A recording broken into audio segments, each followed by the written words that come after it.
Hello my dear friends, कैसे हैं आप लोग। दोस्तों, मैं आप लोगों को जीएसटी अमेंडमेंट्स पढ़ा रहा था। और दोस्तों, आज जो हमारा वीडियो है जिसमें हम जीएसटी अमेंडमेंट्स के बारे में डिस्कस करेंगे, that is in relation to refunds. दोस्तों, हमारा एक रिफंड नाम का चैप्टर है जिसके अंदर भी बहुत सारे चेंजेस हुए हैं दोस्तों। और वो क्या क्या चेंजेस हुए हैं डियर, वो मैं आज आप लोगों को बता देता हूं। हमारे चैप्टर नंबर 15 में जो भी चेंजेस हुए हैं दोस्तों, वो मैं आप लोगों को क्लियर कर देता हूं। सबसे पहली बात दोस्तों, जब आप रिफंड वाले चैप्टर को पढ़ते हो तो उसके अंदर एक वर्ड यूज होता है और उस वर्ड को हम बोलते हैं क्या, हम उस वर्ड को बोलते हैं पेमेंट एडवाइस। हम पेमेंट एडवाइस बोलते हैं डियर। जब आप कोई भी रिफंड लेते हो तो जो ऑफिसर होता है वो उसके लिए पेमेंट एडवाइस इशू करता है ना। अब आप उसको पेमेंट एडवाइस नहीं बोलोगे, अब आप उसको पेमेंट एडवाइस नहीं बोलोगे दोस्तों। अब आपको उसे बोलना पड़ेगा payment order. This is not payment advice, it is called payment order. तो proper officer has to issue payment order instead of payment advice. तो ये 24/9/2019 से ये चेंज हुआ है कि आपके बुक में जहां जहां पर भी पेमेंट एडवाइस वर्ड लिखा है रिफंड चैप्टर में, वहां आपको पेमेंट एडवाइस की जगह इसे पेमेंट ऑर्डर पढ़ना होगा dear. This is a normal change. जो सेकंड चेंज इस चैप्टर में हुआ है, that is in relation to refund allowed to retail outlets establish in the departure area of international airport. दोस्तों, आप लोगों ने एक प्रोविजन पढ़ा था कि जो टूरिस्ट होता है, फॉरेन टूरिस्ट, जब वो इंडिया से डिपार्चर करता है तो उसने जो भी परचेजिंग इंडिया में करी है उसे हम इंटर सप्लाई मानते हैं और उसके ऊपर आईजीएसटी लगाया जाता है। और वो आईजीएसटी उसको रिफंड हो जाता है जब वो इंडिया छोड़कर जाता है। लेकिन dear, it is very difficult, how can we determine कि उसने कितना गुड्स इंडिया में कंज्यूम कर लिया और कितने गुड्स को वो इंडिया के बाहर लेकर जा रहा है। दोस्तों, आप लोग अगर कभी इंटरनेशनल एयरपोर्ट्स पर गए होंगे या नहीं गए हो तो अब चले जाओगे सीएमए बनने के बाद, तो दोस्तों आप वहां पर देखना, जो इंटरनेशनल एयरपोर्ट्स होते हैं वहां पर आप लोगों को ड्यूटी फ्री शॉप्स मिलेगी। क्या मिलेगी दोस्तों? ड्यूटी फ्री शॉप्स मिलेंगी आपको। तो उनका जो नाम है ना, ड्यूटी फ्री शॉप, वो डियर अब सच हो जाता है। वो ड्यूटी फ्री कैसे है डियर, मैं आप लोगों को बताता हूं। 1 जुलाई 2019, 1 जुलाई 2019 से 1 जुलाई 2019 से supply of goods by retail outlet, supply of goods by retail outlet establish in departure area, establish in departure area. जब हम डियर कोई इंटरनेशनल एयरपोर्ट पर जाते हैं तो आपने देखा होगा डियर कि वो जो इंटरनेशनल एयरपोर्ट होता है वहां पर जब आपका इमिग्रेशन चेक हो जाता है तो इमिग्रेशन चेक होने के बाद आपको एक एरिया में जाकर बैठना होता है, उसको डिपार्चर एरिया बोलते हैं। दोस्तों, उस डिपार्चर एरिया में बहुत सारी ड्यूटी फ्री शॉप्स होती हैं, है ना। तो ड्यूटी फ्री शॉप का लॉजिक ये है डियर कि जब आप इमिग्रेशन काउंटर के क्रॉस करके जाओगे और आप एक आउटगोइंग इंटरनेशनल टूरिस्ट हो तो आप वहां पर जो भी परचेजिंग करोगे उस पर जो भी ड्यूटी है वो नहीं ली जाएगी डियर। क्योंकि डियर, जो टूरिस्ट होते हैं उससे पहले आप ड्यूटी कलेक्ट करो और फिर उसको ड्यूटी का रिफंड करो, ये गवर्नमेंट के लिए फिजिबली पॉसिबल नहीं था। ऐसा प्रोविजन हमारी बुक में जरूर था कि टूरिस्ट को रिफंड मिलेगा, लेकिन डियर उसको प्रैक्टिकली पॉसिबल कर पाना बड़ा मुश्किल था। तो गवर्नमेंट ने इंटरनेशनल टूरिस्ट को ये कहा, भाई तू इंडिया में अगर कहीं से सामान खरीदेगा तो हम उस पर तेरे को ड्यूटी रिफंड नहीं करेंगे। जब तुम इंटरनेशनल एयरपोर्ट पर जब डिपार्चर वाली जगह पर बैठे होंगे और वहां पर अगर कोई ड्यूटी फ्री शॉप्स होंगी तो उन ड्यूटी फ्री शॉप से जब आप परचेजिंग करोगे तो वहां आप जब परचेजिंग करोगे डियर तो उसके ऊपर कोई जीएसटी नहीं लगाया जाएगा। देखो, जीएसटी लेकर वापस देना भी एक ही बात है और जीएसटी ना लेना भी एक ही बात है। अच्छा, हमारी गवर्नमेंट जानती है डियर कि जीएसटी रिफंड का प्रोसीजर बनाना ऐसे फॉरेन टूरिस्ट के लिए बड़ा मुश्किल हो रहा था। तो उन्होंने डियर 1 जुलाई 2019 से ये प्रोविजन इंट्रोड्यूस किया। इन्होंने ये नोटिफिकेशन निकाला डियर कि अगर इंटरनेशनल एयरपोर्ट पर जो डिपार्चर वाला प्लेस होता है वहां पर जो ड्यूटी फ्री शॉप्स होती हैं वो अगर सामान बेचेगी किसी भी इंटरनेशनल फॉरेन टूरिस्ट को तो हम उसके ऊपर जीएसटी नहीं लगाएंगे। ओके, हम उसके ऊपर जीएसटी नहीं लगाएंगे। These retail outlets making tax free supply, ये देखो लिखा भी है, tax free supply of industrious goods. Industrious होते हैं डियर, जो डोमेस्टिक गुड्स होते हैं ना, उनको हम इंडस्ट्रियस गुड्स बोलते हैं। To be outgoing international tourist also referred as eligible passenger. तो दोस्तों मैं आप लोगों को यही कहना चाहूंगा कि यहां पर जो भी सीजीएसटी है, एसजीएसटी है, यूटीजीएसटी है, आईजीएसटी है, वो जो भी लगा है डियर, वो जो भी लगा है, it should B refund back. वो दोस्तों आपको रिफंड बैक हो जाएगा। अच्छा, प्रॉब्लम इज दैट कि ये जो रिटेल आउटलेट्स हैं, ये जब किसी फॉरेन टूरिस्ट को कोई भी सप्लाई देंगे तो चलो उस पर तो जीएसटी नहीं लगेगा, लेकिन प्रॉब्लम ये है दोस्तों, प्रॉब्लम ये है कि ये जो रिटेल आउटलेट्स हैं डिपार्चर वाले प्लेस पर, इन्हें इंडिया में जो भी इनवर्ड सप्लाई लेनी होगी, इंडस्ट्रियस जो सप्लाई होती है जिसको हम इनवर्ड सप्लाई बोल रहे हैं, उस पर तो जीएसटी लगेगा। तो उसका क्या होगा डियर, ये रिटेल आउटलेट क्रेडिट तो ले नहीं पाएंगे बिकॉज इनकी इनवर्ड सप्लाई पर तो जीएसटी लग रहा है, लेकिन आउटवर्ड सप्लाई पर ये जीएसटी नहीं ले सकते। तो इन दिस सिचुएशन क्या होगा दोस्तों, यहां पर जितना भी इनवर्ड सप्लाई का जीएसटी है ये इन रिटेल आउटलेट्स को रिफंड कर दिया जाएगा। ये प्रोविजन भी है डियर इसमें। Retail outlets will supply such industrious goods without collecting any tax from the eligible passenger and may apply for refund. दोस्तों रिफंड कब होगा, इसके लिए एक नया रूल इंट्रोड्यूस किया गया है आप लोगों के सीजीएसटी रूल्स में, और मैं बता दूं डियर उस रूल का नंबर है 95A। This is rule number 95A। Who is eligible for refund, यहां पर कौन रिफंड के लिए एलिजिबल माना जाएगा, तो मैं आप लोगों को क्लियर कर दूं दोस्तों, who is eligible for refund. Who is eligible, retail outlets registered under GST. जितने भी रिटेल आउटलेट्स हैं डियर जो जीएसटी में रजिस्टर्ड हैं, जिनके पास एक वैलिड जीएसटीएन है, जिनके पास एक वैलिड जीएसटीएन है, एस्टैब्लिश इन डिपार्चर एरिया, मतलब रिटेल आउटलेट के पास रजिस्टर्ड जीएसटी नंबर होना चाहिए, वो डिपार्चर एरिया में होना चाहिए, और वो इमिग्रेशन काउंटर के बाद होना चाहिए। और अगर वो किसी भी डोमेस्टिक गुड्स को सप्लाई करेगा, किसे करेगा सप्लाई, किसी भी आउटगोइंग इंटरनेशनल टूरिस्ट को, who is living India shall be eligible to claim the refund of tax paid by it on inward supply of such goods। तो दोस्तों यहां पर जितने भी रिटेल आउटलेट हैं वो आउटवर्ड सप्लाई पर जीएसटी नहीं लगाएंगे अगर वो किसी एलिजिबल टूरिस्ट को गुड्स की सप्लाई कर रहे हैं। लेकिन उस आउटवर्ड सप्लाई को करने में उन्होंने जो इनवर्ड सप्लाई ली है, जिसके ऊपर दोस्तों वो ऑलरेडी टैक्स पे कर चुके हैं, उसका क्या दोस्तों, उसके लिए मिल जाएगा रिफंड।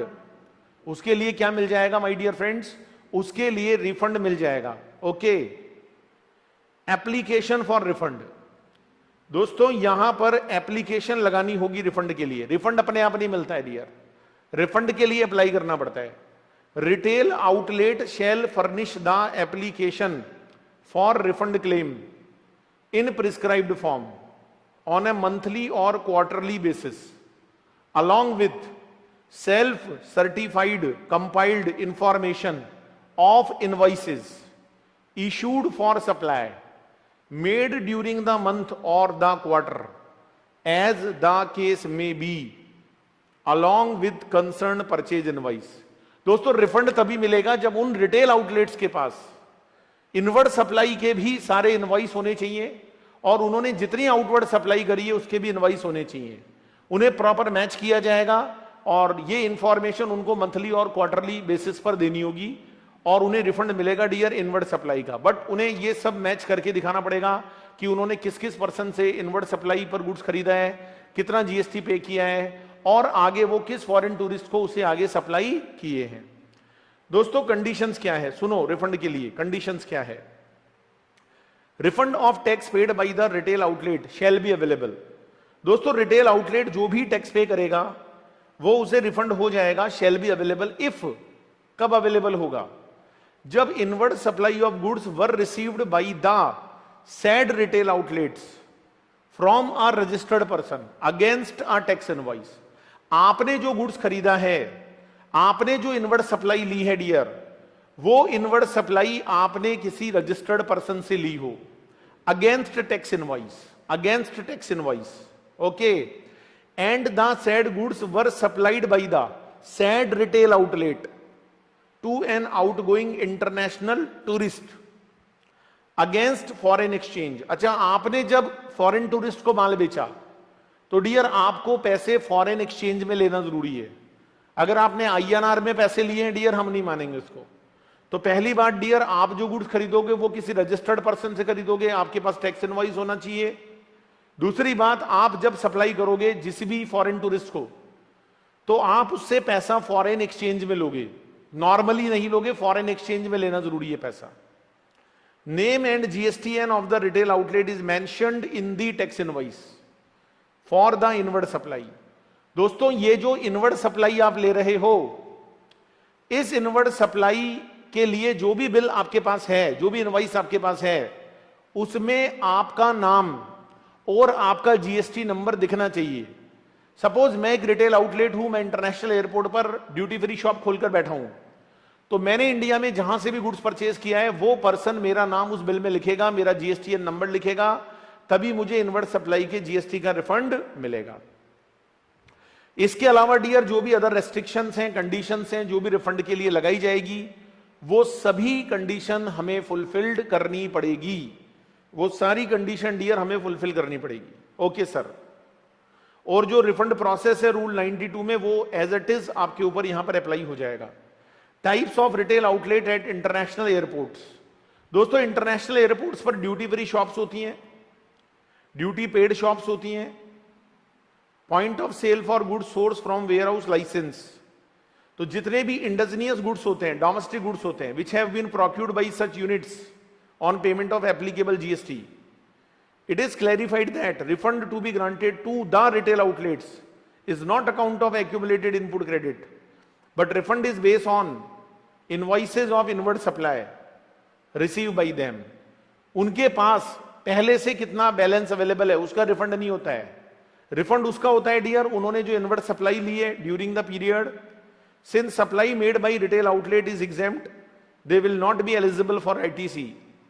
प्रॉब्लम उनके साथ क्या है डियर, कि वो जो आउटवर्ड सप्लाई देते हैं उस पर GST नहीं लगता, लेकिन जो इनवर्ड सप्लाई उनको लेनी पड़ती है उसके ऊपर उनको GST देना पड़ता है। तो डियर वहां पर रिफंड प्रोविजंस हैं, वहां पर दोस्तों रिफंड प्रोविजन है, but no refund of tax paid on input service. That is very very important, very very important dear, ये सबसे इंपॉर्टेंट चीज है। यहां जो रिफंड देने की बात हो रही है, that is only in relation to goods, not in relation to input services. जो भी रिफंड यहां पर दिया जाएगा डियर, वो गुड्स के रिलेशन में दिया जाएगा, not in relation to input service. Okay. And who is outgoing international tourist, ये भी बता दूं, कोई भी एलिजिबल पैसेंजर, ये जो वर्ड बार बार आता है ना एलिजिबल पैसेंजर, इसका मतलब क्या है, कोई भी पर्सन जो not normally resident in India है, कोई भी ऐसा व्यक्ति जो भारत का रेजिडेंट नहीं है, who इंटर्स India for a stay of not more than 6 months, और वो भारत में 6 महीने से ज्यादा नहीं रहा है for legitimate non immigrant purpose, उसको हम बोलते हैं क्या, एलिजिबल पर्सन बोलते हैं। तो आई थिंक दोस्तों ये अमेंडमेंट आपको क्लियर हुआ होगा। पॉइंट नंबर 3 पर हम चले जाते हैं। पॉइंट नंबर 3 डियर बात करता है स्पेशलाइज्ड एजेंसीज की। याद करो डियर, मैंने आप लोगों को एक UIN का कॉन्सेप्ट बताया था, यूनिक आइडेंटिफिकेशन नंबर। दोस्तों, हमारी कंट्री में कुछ स्पेशलाइज्ड एजेंसीज होती हैं, यू नो वेरी वेल, है ना, जैसे एम्बेसी के लोग होते हैं। ये जो स्पेशलाइज्ड एजेंसीज होती हैं डियर, इनके साथ प्रॉब्लम क्या होती है कि इनकी आउटवर्ड सप्लाई एग्जेम्प्ट होती है, लेकिन इन्हें डियर इनवर्ड सप्लाई लेनी होती है इंडिया में किसी भी पर्सन से। जब ये इंडिया में किसी भी पर्सन से गुड्स परचेज करते हैं, सर्विस परचेज करते हैं, तो इन्हें उसके ऊपर GST पे करना पड़ता है, इन्हें वहां पर IGST पे करना पड़ता है। लेकिन दोस्तों मैं आप लोगों को बता दूं, वो जो भी IGST पे किया गया है वो इन्हें रिफंड बैक हो जाता है, मतलब वो इन्हें वापस मिल जाता है। अब यहां पर प्रॉब्लम ये थी कि यार वो इंडिया में से माल खरीदेंगे तो जो भी टैक्सेस होगा वो उनको रिफंड हो जाएगा, लेकिन प्रॉब्लम ये थी डियर कि अगर सपोज करो उन स्पेशलाइज एजेंसीज को कोई गुड्स इंडिया के बाहर से इंपोर्ट करना पड़ा, इंडिया के बाहर से इंपोर्ट करना पड़ा dear, not from India, it is imported from outside India. तो आप जानते हो डियर, जब हम इंडिया के बाहर से गुड्स इंपोर्ट करते हैं तो वहां पर आईजीएसटी की लेवी होती है। Basic custom duty is a different matter, मैं बात कर रहा हूं आईजीएसटी की। इट इज एडिशनल ड्यूटी जो पे करनी पड़ती है इंपोर्टर को। और यहां इंपोर्टर कौन है दोस्तों? यहां इंपोर्टर है स्पेशलाइज एजेंसी। तो आप मेरी बात को समझो, यहां जितना भी आईजीएसटी लगेगा वो आईजीएसटी स्पेशलाइज एजेंसी को रीफंड कर दिया जाएगा, मतलब उसको वापस लौटा दिया जाएगा। तो एक पैरिटी को मेंटेन करने की कोशिश की गई है, सर्कुलर के थ्रू समझाया गया है कि that is not only in relation to domestic purchasing of goods और service, that is also in relation of import of goods from outside India. Okay, so this is a circular my dear friends. मतलब India में जो माल खरीदोगे उसका refund तो है ही, अगर आपको इंडिया के बाहर से भी इंपोर्ट करना पड़ा और आपको उसके ऊपर आईजीएसटी पे करना पड़ा तो it should also be refund back dear, वो भी आपको वापस रिफंड मिलने वाला है। सो आई थिंक दोस्तों आप मेरी बात को समझ गए होंगे। यस सर, हम आपकी बात को समझ गए। चलिए दोस्तों पॉइंट नंबर 4 की ओर बढ़ते हैं। Clarification on whether refund claim can be preferred in respect of specified goods sent और taken out of India but not brought back. दोस्तों ये एक बहुत जबरदस्त बात है। हम किसी गुड्स को इंडिया के बाहर लेकर जाते हैं किसी एग्जीबिशन में दिखाने के लिए, हम उसको अप्रूवल बेसिस पर लेके जाते हैं कि भाई सामने वाले को पसंद आएगा नहीं आएगा। डियर आप बहुत अच्छे से जानते हो, जब आप किसी भी गुड्स को इंडिया के बाहर लेकर जाओगे it is not a zero rated supply. दोस्तों जीरो रेटेड सप्लाई तब मानेंगे जब वो सेल हो जाएगी। तो यहां पर डियर बात ये थी कि जब हम इंडिया के बाहर एक्सपोर्ट करते हैं, फाइनली हमारा गुड्स अगर सोल्ड हो जाता है तो it is zero rated supply, और जीरो रेटेड सप्लाई के सारे बेनिफिट हमको मिलते हैं।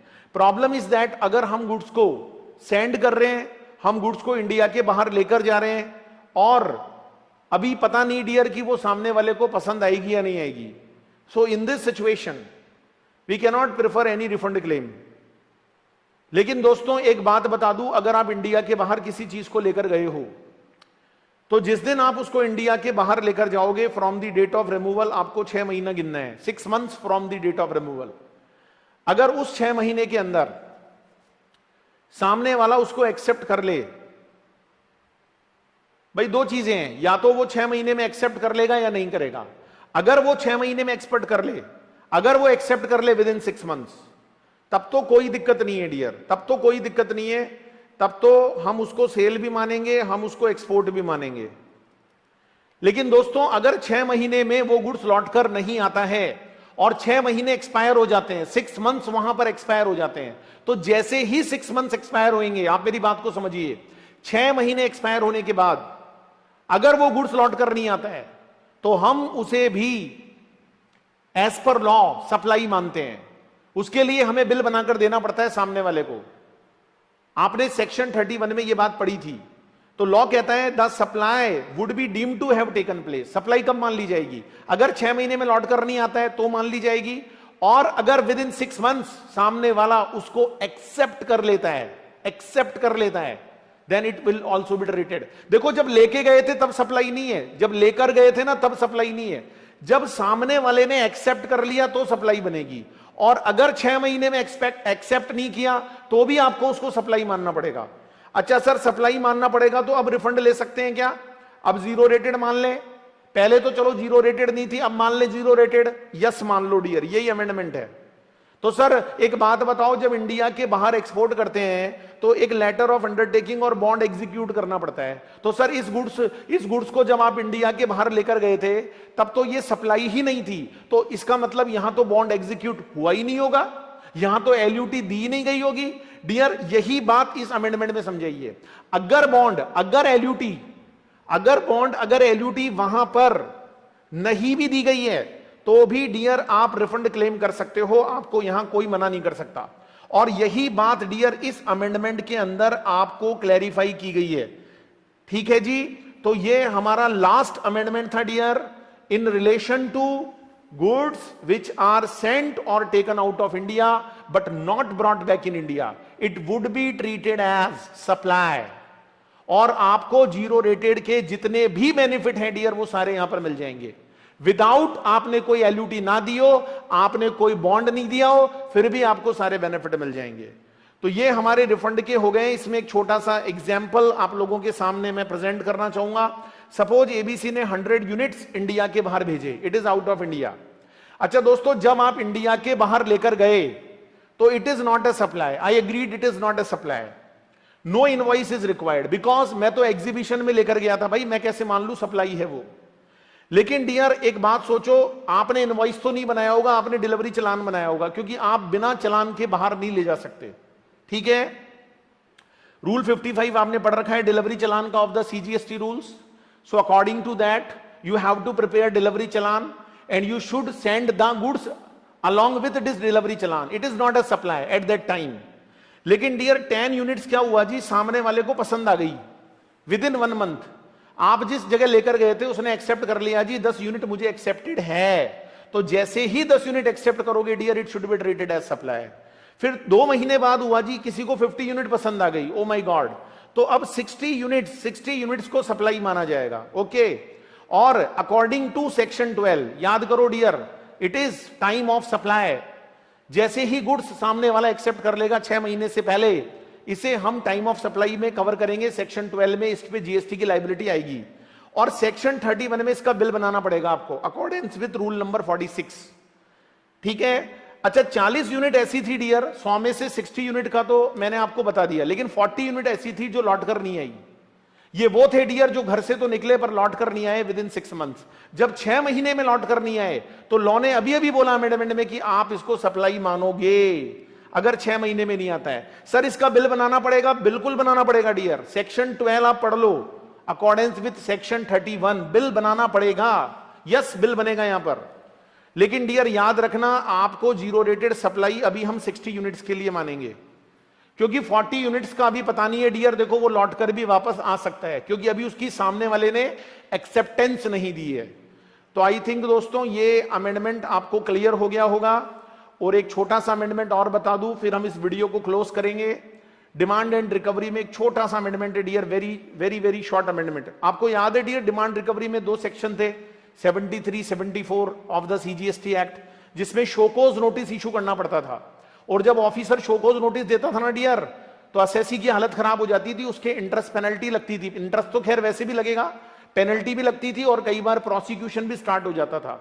डियर लॉ में अमेंडमेंट हुआ है कि विद इफेक्ट फ्रॉम 9 अक्टूबर 2019, 9 अक्टूबर 2019 से 9 अक्टूबर 2019 से डियर क्या हुआ है कि ये जो शोकोज नोटिस होता है इसको सर्व करने से पहले एक बार कम्युनिकेट करो। अरे लॉ में लिखा था कि अगर आपने शोकोज से पहले जमा करा दिया तो आपकी पेनल्टी बच जाएगी। अब मेरे से बहुत सारे बच्चे पूछते सर उसको सपने में कैसे पता चलेगा कि मेरे ऊपर शोकोज आने वाला है, मतलब वो कैसे पता करे, मतलब रात शाम सपने में आए दैया पी गए सारा कैसे पता चलेगा। तो डियर इन्होंने अमेंडमेंट कर दिया, इन्होंने बोला कि भाई शोकोज ऐसे नहीं दे सकते, पहले एक बार कम्युनिकेट करो असेसी को कि तेरे ऊपर आने वाला है शोकोज, ये बताओ उसको, और उसके बाद आप उस पर शोकोज इशू करोगे। मतलब पहले एक बार उसको आप कम्युनिकेट करो कि भाई तेरे पे शोकोज आने वाला है, ऐसे डायरेक्टली नहीं आएगा शोकोज, इंटीमेट करो उसको, है ना। और अगर वो पार्शियल पेमेंट कर दे और अगर वो कोई सबमिशन देना चाहे तो वो देगा, ठीक है, और उसको बेनिफिट मिलेगा डियर, निल पेनल्टी का, रिड्यूस पेनल्टी का बेनिफिट उसको मिलेगा। तो कोई भी पर्सन टैक्स जमा करा देगा, इंटरेस्ट जमा करा देगा, पेनल्टी जमा करा देगा अपने ओन असर्टेनमेंट पर, या उसको प्रॉपर ऑफिसर कम्युनिकेट करेगा उसके बेसिस पर। कुल मिलाकर डियर ये उन लोगों के लिए किए गए अमेंडमेंट्स हैं जो शोकोज नोटिस नहीं चाहते थे फिर भी उन पर शोकोज नोटिस आ गए, तो पहले उनको प्रॉपर इंटीमेट करना पड़ेगा डिपार्टमेंट को। यही इस नोटिफिकेशन में आप लोगों को समझाया गया है डियर। और हमारी यहां पर डियर अमेंडमेंट क्लास कंप्लीट हो जाती है। अब हमारे 2 ही अमेंडमेंट्स बचे हैं, एक तो मिसलिनियस टॉपिक जो लास्ट टॉपिक है जीएसटी का, उसमें कुछ अमेंडमेंट्स हैं, और एक बहुत इंपॉर्टेंट अमेंडमेंट है डियर जिसको मैंने रोक रखा है, जिसका नाम है प्लेस ऑफ सप्लाई। वो दो अमेंडमेंट्स डियर, वो वीडियो मैं आप लोगों के लिए और बनाऊंगा। और यहां पर डियर हमारे amendment videos demand and relation to refund complete हो जाते हैं। Thank you so much for watching this video. आज के लिए इतना ही दोस्तों। अगर वीडियो पसंद आए लाइक शेयर करना ना भूलें, और सब्सक्राइब जरूर करें चैनल को, फ्रेंड्स से भी सब्सक्राइब कराएं, क्योंकि ऐसे नए नए वीडियोस मैं आप लोगों के लिए लाता रहता हूं डियर, इससे मैं मोटिवेट होता हूं। प्लीज सब्सक्राइब जरूर करिएगा। Thank you so much. आज के लिए इतना ही डियर, आज के लिए।